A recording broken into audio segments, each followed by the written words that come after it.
નમસ્કાર, સીએનબીસી બજાર પર આપનું સ્વાગત છે અને આપ જોઈ રહ્યા છો પ્રોપર્ટી ગુરુ અને હું છું ઝરણા અરકંટી। તો પ્રોપર્ટી ગુરુના ખાસ એપિસોડની અંદર આપણે જે વાત કરવાના છે વર્ષ 2023 કેવું રહ્યું છે એની આપણે અંગેથી વાત કરવાના છે અને નો બ્રોકરનો એક ખાસ યરલી રિપોર્ટ આપ્યો છે। આ રિપોર્ટ મુજબ વર્ષ 2023ની આપણે સમીક્ષા કરીશું અને આગળ ક્યાં ઓપોર્ચ્યુનિટીઝ બની રહી છે એ અંગેની પણ આપણે ખાસ વાતચીત કરીશું। અને આ ચર્ચામાં આપણી સાથે જોડાઈ રહ્યા છે NoBroker.comના co-founder અને chief business officer Saurabh Garg.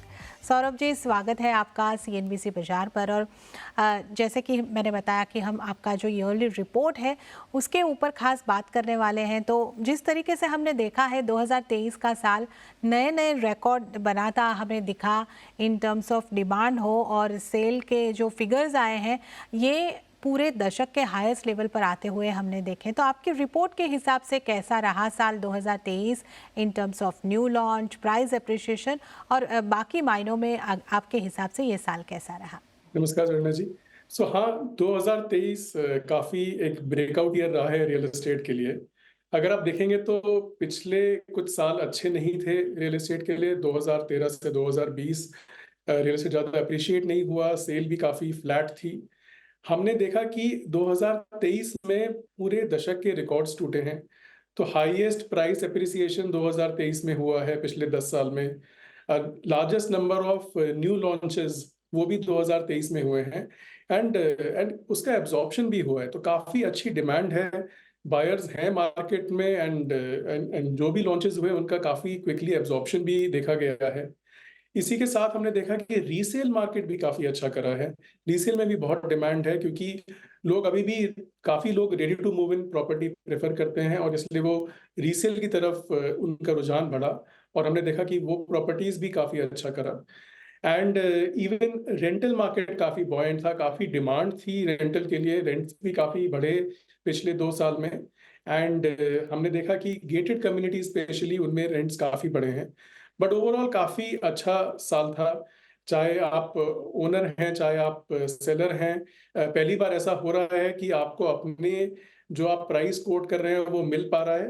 क्योंकि हमेशा आप पिछले 10 साल में देखेंगे तो सेलर को काफी टेंशन रहता था कि जिस प्राइस पे बेचना चाहते थे वो प्राइस नहीं मिलता था। तो ये मेरे ख्याल से काफी लैंडमार्क ईयर है रियल एस्टेट के लिए। एंड अभी भी डिमांड काफी स्ट्रांग है और हमें लगता है कि ये डिमांड कंटिन्यू करेगी और ये दशक काफी अच्छा रहेगा पूरे रियल एस्टेट के लिए। तो वर्ष 2023ની આપણે અહીં આગળથી વાત કરી। વર્ષ 2023 ઘણું સારું વર્ષ રહ્યું છે પ્રોપર્ટીના વેચાણની। જો અહીં આગળથી વાત કરીએ તો ન માત્ર નવા પ્રોજેક્ટના વેચાણની માટે પરંતુ જે રીસેલની પ્રોપર્ટી છે એ પણ આ વર્ષે આપણને સારી રીતે વેચાતી દેખાય છે। કારણ કે જે રીતે આપણે ખાસ વાત કરી કે રેડી ટુ મૂવ ઇન પ્રોપર્ટીની ડિમાન્ડ આ વર્ષની અંદર સારી રહી છે અને એમાં રીસેલની પ્રોપર્ટીની પણ સારી માંગ રહી છે। તો ઓવરઓલ 2023 एक यादगार वर्ष रियल एस्टेट માટે ચોક્કસ રહેવાનું છે। આ ચર્ચામાં આપણે આગળ વધીએ। सौरभ जी, बायर सेगमेंट की भी अगर हम बात करें तो क्या ट्रेंड्स रहे हैं 2023 में? यहाँ पे किस टाइप के ट्रेंड आपने देखे हैं? कैसी प्रॉपर्टी की डिमांड इस साल बढ़ी है और आगे 2024 के लिए किस तरीके की प्रॉपर्टी की डिमांड आप देख रहे हैं? तो ये काफी इंटरेस्टिंग है झरना जी कि इस साल अगर आप देखेंगे तो काफी न्यू बायर्स थे मार्केट में।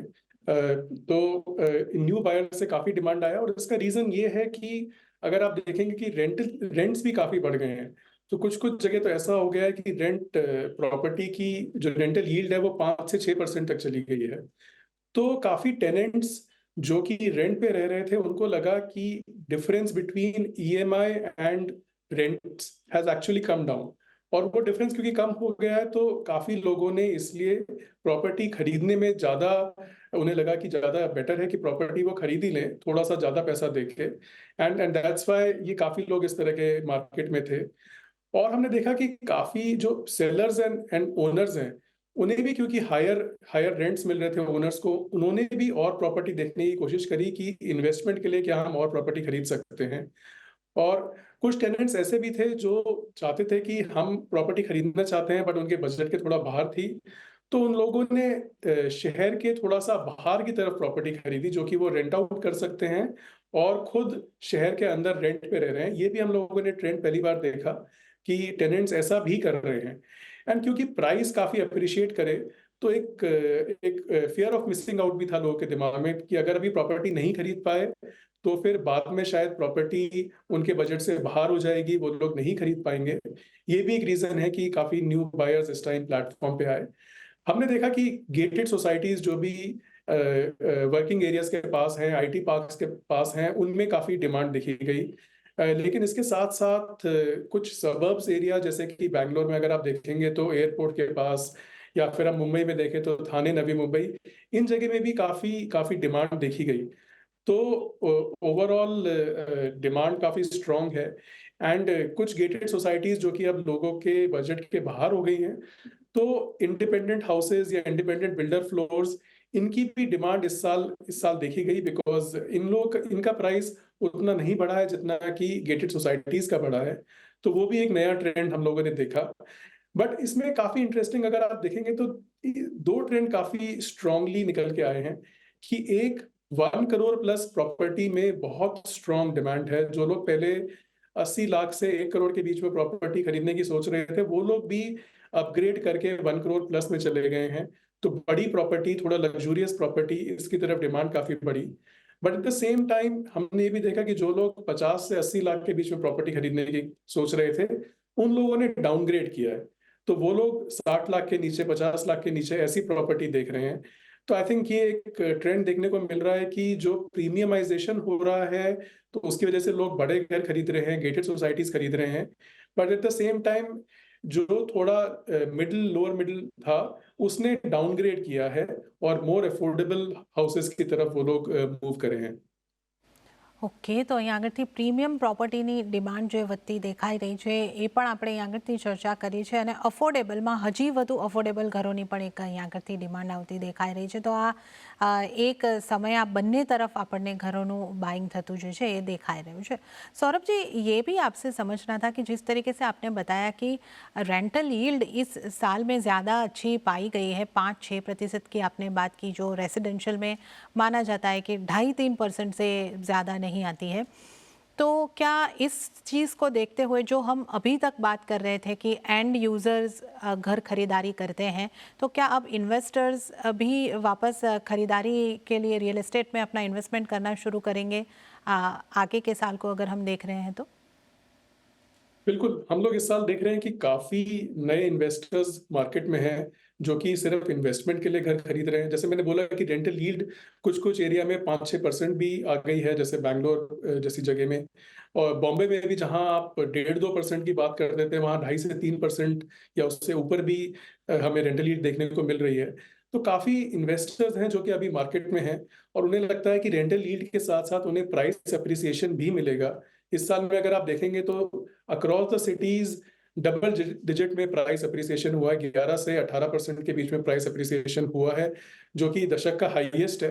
तो इन्वेस्टर्स काफी हैं मार्केट में। एंड जैसे कि मैं बता रहा था कि जो टेनेंट्स हैं जो कि प्रॉपर्टी अफोर्ड नहीं कर पा रहे हैं, और वो भी इन्वेस्टर बन गए हैं कि हम लोग सस्ती प्रॉपर्टी ले लेते हैं थोड़ा सा शहर के बाहर, और उसे रेंट पे दे देते हैं, क्योंकि उससे रेंटल यील्ड भी आएगी और उसका प्राइस अप्रिसिएशन भी होगा। तो ये काफी इंटरेस्टिंग है कि एंड यूजर और इन्वेस्टर दोनों इस टाइम मार्केट में हैं, एंड इसीलिए आप इतना बॉयंसी देख रहे हैं इस मार्केट में। ઓકે, તો એન્ડ યુઝર તો અહીંયા આગળથી ખરીદતા જ હોય છે, અને એન્ડ યુઝર માટે તો હંમેશા ઘર લેવું એ એક ફાયદાનો જ સોદો થતો હોય છે, અને જેની આપણે સતત વાત કરતા હોઈએ છીએ કે તમારે ઘર ખરીદવું છે, જેટલું વહેલું તમે ઘર ખરીદશો એટલું તમને ફાયદો થવાનો છે. અને અહીંયા આગળથી આપણે જે રીતે જોઈ રહ્યા છે કે રેન્ટ પણ વધી રહ્યા છે, એટલે આ એવો સમય છે કે જ્યારે આપણે અહીંયા આગળથી જોઈ રહ્યા છે કે જે એન્ડ યુઝર છે એ પણ ઇન્વેસ્ટમેન્ટ કરી રહ્યા છે, અને જે ઇન્વેસ્ટર છે એને માટે પણ એક રિયલ એસ્ટેટની અંદર રોકાણ કરવાની આ તક બનતી દેખાઈ રહી છે. सौरभ जी, जब हम बात इन्वेस्टमेंट की कर रहे हैं तो क्या एनआरआई का भी इन्वेस्टमेंट इंडिया के रियल एस्टेट में आ रहा है? यहाँ की इस नज़रिए से हम देखें तो क्या स्थिति बन रही है? हाँ बिल्कुल, एनआरआईज काफी इंडिया को फेवरेबल तरीके से देख रहे हैं। इस साल में ऑलमोस्ट 15% प्रॉपर्टीज का इन्वेस्टमेंट एनआरआईज ने किया है, विच इज हाईएस्ट पिछले कुछ सालों में। और जिस तरह से ट्रेंड देख रहे हैं, हमें लगता है कि ये अगले 2 साल में 20% तक पहुंच जाएगा। एनआरआईज को लगता है कि एक तो वो अपना देश से जुड़ा रहना चाहते हैं, इसलिए वो इन्वेस्टमेंट करते हैं। दूसरा, अगर आप देखेंगे तो ग्लोबली इंडिया का रियल एस्टेट है जो कि काफी अच्छा कर रहा है। अक्रॉस द ग्लोब अगर आप एक दो जगह को छोड़ दें जैसे कि दुबई और सिंगापुर, तो उसके अलावा इंडिया ही अकेला मार्केट है जहाँ की रियल एस्टेट बहुत अच्छा परफॉर्म कर रही है।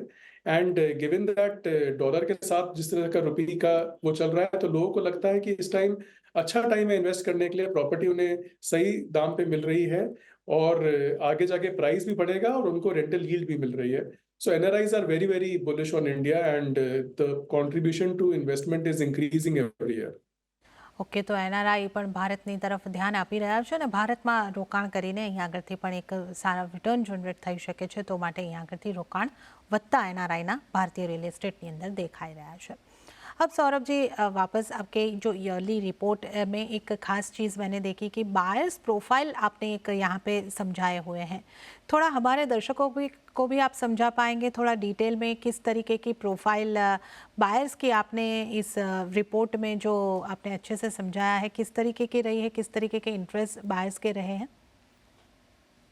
तो बायर्स जो है मार्केट में, वो अगर आप देखेंगे तो 25 टू 40 इयर्स के काफी बायर मार्केट में है। और ये वाला जो सेगमेंट है, ये काफी मिसिंग होता था पहले, क्योंकि जो जिनको आप बोलते हैं कि मिलेनियल्स, वो लोग मार्केट में नहीं थे और अभी ये सेगमेंट काफी मार्केट में है। ऑफ कोर्स 40 प्लस वाला सेगमेंट भी मार्केट में है। एंड अगर हम देखेंगे तो इसमें अक्रॉस की सेल्फ एम्प्लॉयड से लेके government employees and working professionals, everybody is there in the market. तो काफी अगर आप देखेंगे तो वाइड पूरा का पूरा स्पेक्ट्रम है, सब तरह से लोग यहाँ पे आ रहे हैं। बट अगेन इसमें देखा जाएगा कि जो हायर इनकम वाले लोग हैं वो प्रीमियमाइजेशन की तरफ जा रहे हैं, एंड जहाँ पे इनकम थोड़ी कम है, middle class, lower middle class, वो थोड़ा डाउनग्रेड कर रहे हैं। ये एक काफी बड़ा ट्रेंड हम लोगों ने बायर्स के उसमें देखा। एक और काफी इंटरेस्टिंग चीज है कि जो ऑलरेडी घर ओन करते हैं, जो ओनर्स हैं या सेलर्स हैं, वो लोग भी वापस प्रॉपर्टी खरीदना चाहते हैं। ओनर्स को लगता है कि ये अच्छा टाइम है इन्वेस्ट करने के लिए, उनको एक प्रॉपर्टी से ऑलरेडी रिटर्न मिल रहा है, तो उनमें से काफी लोग वापस एक और प्रॉपर्टी खरीदना चाहते हैं जिससे कि उनकी रेंटल इनकम बढ़ सके। एंड काफी ओनर्स ऐसे हैं जो पूरे के पूरे रेंटल इनकम पे ही डिपेंडेंट है, तो उन्हें लगता है कि ये अच्छा ऑप्शन है। एंड इसके अलावा जो सेलर्स हैं उनमें से काफी लोग ऐसा बोल रहे हैं कि हम अपना ये वाला घर बेच के हम बड़ा घर खरीदना चाहते हैं, जिससे कि हमारी इनकम बढ़ सके एंड हम लोग हायर रेंटल उससे कमा सके। ઓકે, તો આપણે અહીં આગળથી જોઈ રહ્યા છે કે યુવા વર્ગ દ્વારા સૌથી વધારે ઘરની ખરીદારી થઈ છે અને ના માત્ર પહેલું ઘર ખરીદનારા લોકો જ વધ્યા છે, પરંતુ પહેલું વેચીને અથવા પહેલું છે છતાં બીજું ખરીદનાર વર્ગ પણ અહીં આગળથી આપણને દેખાઈ રહ્યો છે। તો આ પણ આપણે એક ખાસ વાત કરી है। હવે सौरभ जी, आगे ये पण समझવું છે कि आगे ये भी जानना चाहूँगी आपसे कि सिटी से ज़्यादा प्रॉपर्टी, सिटी में प्राइम लोकेशन पे ज़्यादा प्रॉपर्टी की डिमांड आ रही है या आउटर लोकेशन पे डिमांड आ रही है? लोकेशन वाइज अगर देखें तो कौन से लोकेशन को बायर्स ज़्यादा पसंद कर रहे हैं? तो ऑलमोस्ट 80-85% लोग बोल रहे हैं कि उन्हें सिटी के बीच में प्रॉपर्टी चाहिए, उन्हें अपने वर्क प्लेस के पास में प्रॉपर्टी चाहिए जहाँ पे कि अच्छा पब्लिक ट्रांसपोर्ट है, ऐसी जगह प्रॉपर्टी चाहिए। तो हायर डिमांड उसी जगह में है जो कि लोकेशन सिटी के बीच में है, सेंट्रल है, जहाँ से एक्सेसिबिलिटी अच्छी है, सिक्योरिटी है। तो आई थिंक उधर डिमांड ज़्यादा है। But at the same time काफ़ी इन्वेस्टर्स हैं जिन्हें लगता है कि आउटस्कर्ट्स में भी अच्छे ऑप्शंस हैं और हमें वहाँ प्रॉपर्टी एक्सप्लोर करनी चाहिए, बिकॉज वहाँ प्राइस बढ़ने का ज़्यादा संभावना है एंड अप्रिसिएशन ज़्यादा मिल सकता है। तो इन्वेस्टर्स का डिमांड आउटस्कर्ट्स में ज़्यादा है, बट एंड यूजर्स ज़्यादा प्रेफर कर रहे हैं कि हम सिटी के बीच में रहें, क्लोजर टू वर्क प्लेस रहें। हम लोग जैसे कि बात कर रहे थे लोकेशन की, अब लोकेशन और प्राइस, ये दोनों चीज़ें ऐसी है कि बाइंग डिसीजन लेने के लिए बायर्स की तरफ से बहुत मायने रखती है। और अब हम जैसे कि देख रहे हैं बायर्स समय के साथ ज़्यादा स्मार्ट भी हो रहे हैं। अब इन्हीं दोनों चीज़ों पे ध्यान दिया जाता है या और भी नई नई चीज़ें जुड़ी है जो प्रॉपर्टी बाइंग के डिसीजन में के दौरान कंसिडर की जाती है? इसके ऊपर आपकी कोई फाइंडिंग्स है आपके रिपोर्ट में? हाँ सरना जी, तो इसमें हमने काफ़ी इंटरेस्टिंग ट्रेंड्स देखे हैं। तो एक बहुत ही इंपॉर्टेंट चीज़ है कि हाँ, प्राइस और लोकेशन ये दोनों तो एक्सट्रीमली इंपॉर्टेंट है, सबसे इंपॉर्टेंट चीज़ है। बट इसके अलावा जो लोग देखना चाहते हैं कि एक वाटर सप्लाई का क्या है, क्योंकि ज़्यादातर अगर आप देखेंगे मेट्रो सिटीज़ में वाटर के इश्यूज रहते हैं, तो वाटर सप्लाई काफी बड़ा क्राइटेरिया है लोगों का। दूसरा है सिक्योरिटी, कि कितना सिक्योर एरिया है, क्या बिल्डिंग की सिक्योरिटी है, खुद का अपना कुछ उन लोगों का सिक्योरिटी का अरेंजमेंट है, वो काफी इंपॉर्टेंट बनता है। और उसके बाद लोग देखते हैं कि किस तरह की अमेनिटीज अवेलेबल हैं, चाहे वो उस लोकेलिटी में या with in that society itself. और क्योंकि हमारे, अगर आप देखेंगे सोशल इंफ्रास्ट्रक्चर में इतने अमेनिटीज अवेलेबल नहीं है बाहर, तो इसलिए गेटेड कम्युनिटी को काफी लोग प्रेफरेंस देते हैं, क्योंकि वहां पे आपको with in the society itself club house मिलता है, स्विमिंग पूल मिलता है, जिम मिलता है, अलग अलग तरह के स्पोर्ट्स फैसिलिटीज मिलते हैं। तो ये सारी चीजें लोग देखना चाहते हैं एंड उसकी तरफ ज्यादा प्रेफरेंस है। एंड ये एक तरीके का प्रीमियमाइजेशन ट्रेंड भी है कि लोग बोल रहे हैं कि हमें गेटेड सोसाइटी के अंदर रहना है, जहाँ पे कि सिक्योरिटी है, सिक्योरिटी कैमरा है, एप्स है जिनके थ्रू आप विजिटर को अलाउ कर सकते हैं, डिसअलाउ कर सकते हैं, and all these amenities are there. तो ये लोग काफी इसके ऊपर ध्यान देने लगे हैं अभी। ઓકે, તો લોકેશન અને પ્રાઇસ તો બે મોટા ફેક્ટર છે જ છે. આ ઉપરાંત સિક્યુરિટી પર પણ ખાસું ધ્યાન અપાઈ રહ્યું છે, ત્યારબાદ એમ્યુનિટીઝ ઉપર પણ ધ્યાન અપાઈ રહ્યું છે, અને આ તમામ વસ્તુ જે છે થોડા પ્રીમિયમ ઘર છે અને એની સાથેની બધી સુવિધાઓ જ્યાં પ્રીમિયમ મળતી હોય એવા જે ટ્રેન્ડ છે અત્યારે આપણને દેખાઈ રહ્યા છે કે આવા ઘરોની ખરીદારી અહીં આગળથી વધારે થતી દેખાઈ રહી છે. सौरभ जी, आगे आपसे ये भी समझना था कि हमारी चर्चा के दौरान जैसे कि आपने बताया कि ready to move in property की डिमांड जो है वो ज़्यादा है, पर जिस तरीके से हम सिचुएशन मार्केट में देखते हैं, रेडी टू मूव इन जो इन्वेंट्री है वो ना के बराबर हो चुकी है, तो क्या यहाँ पे डिमांड सप्लाई का मिसमैच क्रिएट हो रहा है?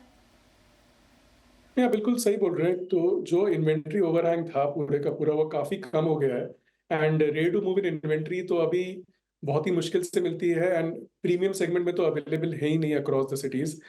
तो इसलिए लोग डिमांड सप्लाई मिसमैच जैसा आप बोल रहे हैं एकदम ही ठीक है, लेकिन इसलिए काफी लोग अब रीसेल की तरफ बढ़ने लगे हैं। एंड इसलिए हम देख रहे हैं कि रीसेल में भी काफी ज्यादा ग्रोथ दिख रही है, क्योंकि लोगों को लगता है हम इमीडिएटली मूव इन कर सकते हैं, इंटीरियर्स भी हुए हुए हैं, थोड़ा सा इंटीरियर करना पड़ेगा, ठीक कराना पड़ेगा, तो वो एक इनिशियल जो कैपिटल एक्सपेंडिचर है वो भी कम हो जाता है। एंड इसलिए रीसेल में हम लोगों ने काफी बूम देखा इस बार। काफी लोगों ने रीसेल की तरफ अपना प्रेफरेंस दिखाया, and that is able to take care of some bit of ready to move in. But अभी अगर आप देखेंगे तो जब एक बार ये पूरे का पूरे जो हमने लॉन्चेस देखे हैं इस साल में और पिछले साल में, जब ये एक बार मार्केट में आएंगे, तो उस टाइम पे फिर इन्वेस्टर्स होंगे, वो इन प्रॉपर्टीज को बेचेंगे, तो एक नई प्रॉपर्टी का अवेलेबिलिटी आएगी। बट अभी आप देखेंगे तो पूरे का पूरा रीसेल ही है, and otherwise there is no ready to move in inventory which is available. Okay, તો અહીં આગળથી રેડી ટુ મૂવ ઇન આપણે અગાઉ પણ આ વાતનો ઉલ્લેખ કર્યો કે રેડી ટુ મૂવ ઇન પ્રોપર્ટીની માંગ છે, એટલે રીસેલના ઘર પણ અત્યારે ઝડપથી અને સારી કિંમતની અંદર વેચાઈ રહ્યા છે. सौरभ जी, रेंटल मार्केट की भी हम अगर बात कर ले तो रेंटल मार्केट कैसा रहा है इस साल? थोड़ी बहुत चर्चा हमारी हुई है, पर ओवरऑल रेंटल के हिसाब से हम देख ले किस तरीके की डिमांड, किस तरीके के ट्रेंड, क्या नज़रिया आपने, क्या फाइंडिंग्स आपके हैं रेंटल को लेकर इस रिपोर्ट में? तो रेंटल में अगर आप देखेंगे तो काफी हाई इन्फ्लेशन रहा है, रेंट्स काफी बढ़ गए हैं पिछले 2 साल में। एंड इस वजह से हमने देखा कि जो रेंट पहले मतलब गेटेड सोसाइटीज में अगर आप देखेंगे तो इस साल में ऑलमोस्ट 30% प्लस जंप भी देखे गए हैं रेंटल में। तो रेंट में काफी काफी बढ़ोतरी हुई है, एंड इसका पूरा रीजन है डिमांड सप्लाई मिसमैच, क्योंकि सप्लाई आई नहीं जितनी की डिमांड आई। एकदम से लोगों का ऑफिस से काम करना शुरू हुआ वापस, सारी कंपनीज ने बोला कि आप वापस आइए, बट उतनी उतनी सप्लाई बिल्ड नहीं हुई, क्योंकि कोविड के टाइम पे सारा कंस्ट्रक्शन रुका हुआ था। एंड दूसरा एक और चेंज हुआ जो कि हमने बाइंग में भी देखा, सिमिलर ट्रेंड हमने रेंटल में भी देखा, कि प्रीमियमाइजेशन की तरफ मूव हुआ। एंड लोगों को अम्यूनिटीज चाहिए थी, गेटेड सोसाइटीज चाहिए थी, तो उनमें ज्यादा बढ़ोतरी देखी गई, उनमें ज्यादा डिमांड देखी गई, और उसकी सप्लाई एकदम ही मैच नहीं कर पाई उस डिमांड के साथ, एंड इसीलिए बहुत ही तेज प्राइसेस बढ़े उन सबके। एंड इसकी वजह से अब हम देख रहे हैं कि बिकॉज उनका प्राइस काफी ज्यादा बढ़ा इंडिपेंडेंट हाउसेस, इंडिपेंडेंट फ्लोर के कंपैरिजन में, तो धीरे धीरे अब ग्रेजुअली लोग इंडिपेंडेंट हाउसेज, इंडिपेंडेंट फ्लोर की तरफ भी मूव कर रहे हैं और उसमें भी इंक्रीज डिमांड देखने को मिल रही है एंड धीरे धीरे डिमांड स्प्रेड आउट हो रही है। हमारा ये मानना है कि एक बार सप्लाई जब वापस आएगी तभी जाके रेंट्स स्टेबलाइज होंगे एंड अभी अगले एक साल में सप्लाई आनी चाहिए एंड ये रेंट थोड़े उस टाइम पे स्टेबलाइज होंगे एंड जो उनका नॉर्मल ट्रेंड रहता है कि 5 से 8% के बीच में रेंट हर साल बढ़ते हैं, हम शायद उस रेंज में वापस हम उस टाइम पर आ पाएंगे, पर तब तक अभी काफी डिमांड सप्लाई मिसमैच है रेंटल में। ઓકે, તો રેન્ટલમાં ડિમાન્ડ સપ્લાય મિસમેચ અહીં આગળથી વધારે છે અને જે કારણે આ વર્ષ દરમિયાન આપણે રેન્ટલની અંદર ખાસો એવો વધારો થતા જોયો છે। તો આ આપણે એક સપ્લાય આવે છે તો પછી અહીં આગળથી એક રેન્ટ સ્ટેબલ થશે એ સ્થિતિ અહીં આગળથી બનતી જોઈ રહ્યા છે। और फाइनली सौरभ जी, आखिरी में आपसे यही जानना चाहूँगी कि आने वाला साल घर खरीदारों के लिए कैसा रहेगा, कितना एप्रिसिएशन आने वाले साल में हम एक्सपेक्ट कर सकते हैं, ओवरऑल आपका आउटलुक 2024 के लिए कैसा बन रहा है? देखिए 2024 मुझे लगता है कि काफी अच्छा साल रहेगा। बहुत सारे न्यू लॉन्चेस आ रहे हैं, बहुत सारे नए प्रॉपर्टीज लॉन्च कर रहे हैं। सारे डेवलपर्स जिनसे भी आप बात करेंगे, everybody is coming with lot of new launches.